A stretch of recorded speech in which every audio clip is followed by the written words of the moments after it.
Carson looked straight into my eyes through that video call and said, "Listen, if you don't agree with the new policies, Mac, you're free to resign and go find a place that respects legacy thinking." That was the exact moment I realized this 28-year-old trust fund kid had just made the biggest mistake of his short corporate career. My name is Marcus Henderson, but everyone who actually matters calls me Mac. I'm 52 years old, and I used to believe I had already seen every kind of power game in the defense contracting world. I served in the Navy, and it has been 25 years since I left active duty. Over time, I climbed from a junior programmer to a senior cybersecurity engineer at Apex Defense Technologies in Austin. I built encryption systems that kept soldiers safe overseas. I designed security protocols that made foreign hackers think twice before even attempting to touch American infrastructure. I didn't just write code. I built digital armor. But Carson Wade, the vice president of innovation and the CEO's son, had decided he had other plans for people like me. It all began that Monday morning when he called an all-hands meeting. Carson was streaming from the Dallas corporate office, wearing that permanent smug expression like someone who believed a Stanford MBA was the same as real-world battlefield experience. His hair was too perfect, his tone too rehearsed, the kind of confident voice business schools teach, but life never tests. "We're implementing operational alignment for next-generation teams," he announced, clicking to a slide that looked like it had been thrown together by a marketing intern in an hour. "Full-time on-site collaboration begins next week, no exceptions." I could feel my jaw tighten. For the past 18 months, my quantum encryption project had not only met, but exceeded every Department of Defense benchmark thrown at it. And most of that work had been done from my home office. The same home office where I had been stationed since my wife Sarah started her cancer treatments. But apparently, results didn't matter as much as Carson's need to justify his corner office. Then came the real blow. All research and development prototypes, including classified development work, must be uploaded into our centralized security repository, he continued. Full source code, technical documents, access credentials. My office will review all intellectual property for patent consolidation and contract optimization. That was when something in me shifted. 25 years in corporate environments teaches you how to recognize patterns. My Navy instincts, however, had never left. And right then I recognized something very clear: a controlled takeover attempt. This wasn't about security or compliance. It was theft dressed up as policy. "Carson," I said, unmuting my microphone calmly, the same calm I used when diffusing tense situations during my service in the Persian Gulf. "Does this policy also apply to projects developed outside standard contract scope?" His smile widened like he was enjoying the moment. "Mac, anything related to Apex Defense's strategic roadmap falls under company ownership, even if it's done without company equipment, resources, or time." He leaned back comfortably. "Honestly, your encryption work is probably too advanced for our current direction anyway." He spoke like he was explaining basic arithmetic to a child. "Once it's integrated into our systems, it becomes company property. That's just how defense contracting works." The call went silent. Even Tommy, my 24-year-old mentee who still asked me how SSL certificates worked, stopped typing. Carson had just admitted, on a recorded company call, that he intended to claim ownership of independently developed intellectual property. And I just smiled. "Thanks for clarifying the exit strategy, Carson," I said quietly. I closed my laptop, unplugged my secure terminal, stood up from my desk. 25 years in corporate politics had taught me one thing clearly: you don't fight every battle. Some battles you exit first, then respond properly. This one required a different approach. I walked out of the building with no drama at all. No raised voice, no confrontation. Just a cardboard box in my arms and the same 1,000-yard stare I had perfected during military service. People noticed. They always do. Whispers followed me through the hallway. Tommy caught up with me near the elevator, looking confused and pale. "Mac, what's going on? Where are you going?" I looked at him for a moment. "Stay," I said. "Watch carefully. Document everything." The elevator doors closed before he could say another word. Outside, the Austin heat hit hard, but I felt strangely calm. Clear, even. I loaded my personal items into my F-150 toolbox, right next to a sealed envelope I had prepared weeks earlier. The label on it read, "Colonel Sam Bull Hartwell, Department of Defense Inspector General's Office." Inside wasn't a resignation. It was evidence. Proof that the next-generation quantum encryption protocol Carson's team planned to use for an Air Force contract was mine. Not indirectly, not loosely. Legally, completely, and federally mine. I had been building it for 11 months outside my employment contract. Nights, weekends, my own hardware, my own funding. Everything carefully documented, time-stamped, witnessed, verified. Carson thought I would quietly leave, angry but powerless. He thought I would just disappear. But he had never served. He had never learned what patience looks like when it turns into strategy. I drove directly to the downtown post office and personally mailed that envelope through federal mail channels. Clean, sealed, precise. Then I made a call. "Kevin Reeves," I said when my old college friend picked up. "Time to activate the contingency plan." There was a pause. "How bad is it?" he asked. Carson just tried to claim ownership of classified development on a recorded call. Another pause, longer this time. "Jesus, Mac. He really has no idea who he's dealing with, does he?" "Not yet," I replied. "But he's about to learn." Within 20 minutes, I was sitting in Kevin's office while he reviewed everything I had brought. Development logs, legal filings, timestamps, witness confirmations. Every piece aligned perfectly.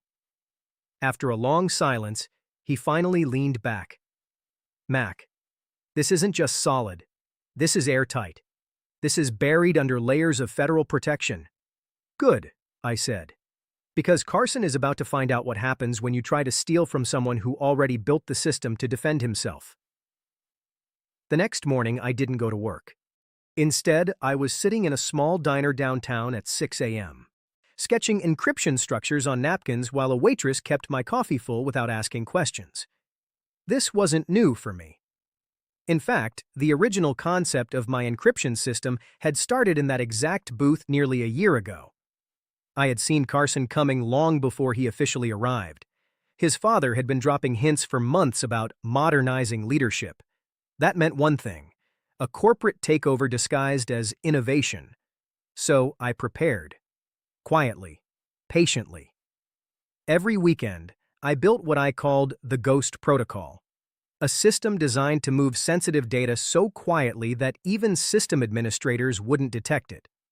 Completely separate from Apex. No corporate footprint. No traceable link. And the irony? Carson's new intellectual property policy, meant to give leadership more control, had created a legal loophole large enough to drive an entire strategy through. He had accidentally exempted employee-developed work created outside company systems during personal time. He probably thought no one would ever use it. He was wrong. My phone buzzed, a message from Tommy. "Carson is asking where you are. What should I tell him?" I replied simply, "Tell him I'm consulting federal documentation." 20 minutes later, Kevin walked into the diner with a look that told me everything. He dropped a thick folder on the table and sat down slowly. "Mac," he said, "I've handled intellectual property disputes for 15 years. I've never seen documentation this complete." I nodded once. "The Navy taught me one thing," I said. "Always prepare like the worst outcome is guaranteed." Kevin opened the folder. 3 provisional patents were filed under the Defense Production Act. A quantum encryption engine, an adaptive threat response protocol, and your Ghost protocol system. Everything was registered under Marcus A. Henderson, listed as a private citizen. Timeline? Clean. Cleaner than a submarine engine room after inspection. Your first Git commit actually came before Carson even showed up at Apex Defense by about 4 months. Your federal filing also came earlier than their public announcement of the Dominion project by 6 weeks. Dominion. That was the name they gave to the system they stole from me. Carson revealed it during last week's quarterly review. He described it as a revolutionary cybersecurity framework that would completely change military communications. Revolutionary. Right. Like calling a stolen vehicle advanced transportation innovation.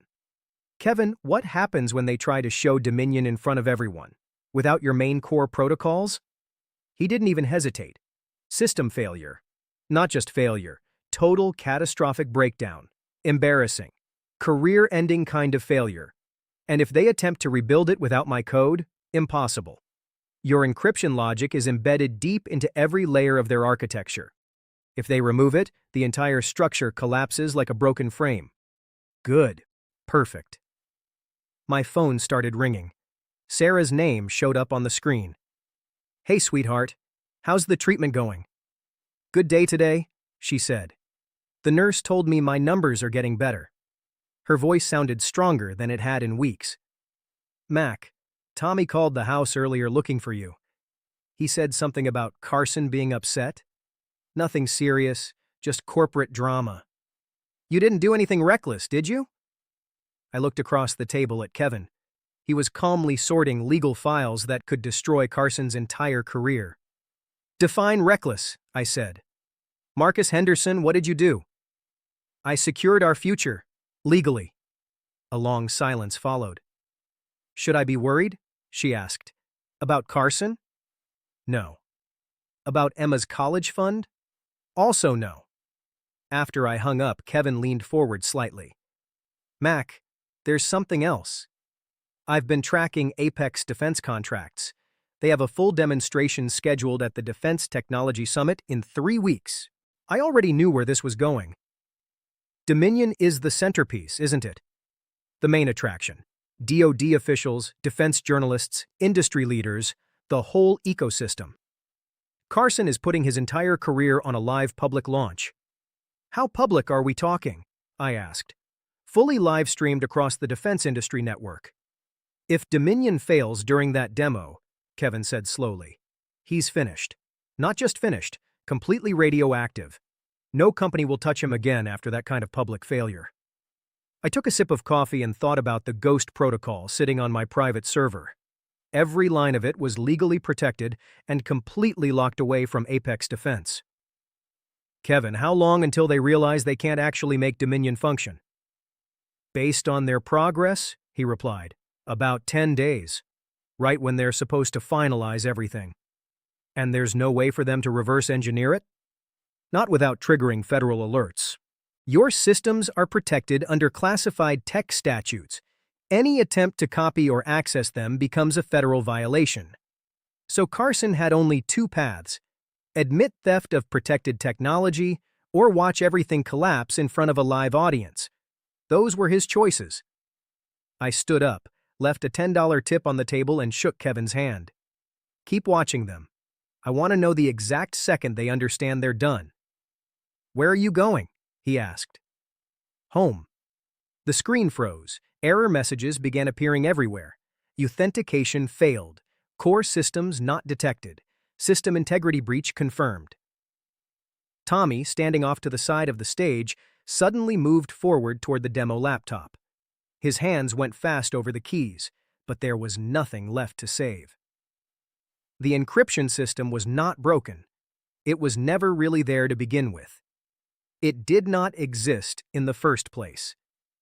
Carson tried to keep his face calm.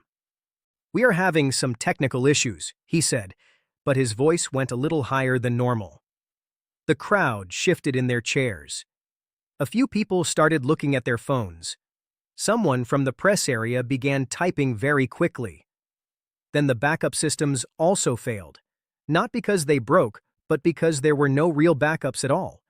Only empty code frames where my security system used to be. A digital voice spoke loudly from the system, clear enough for everyone to hear in the hall. Authentication error. Unable to find security parameters. Carson's face lost color.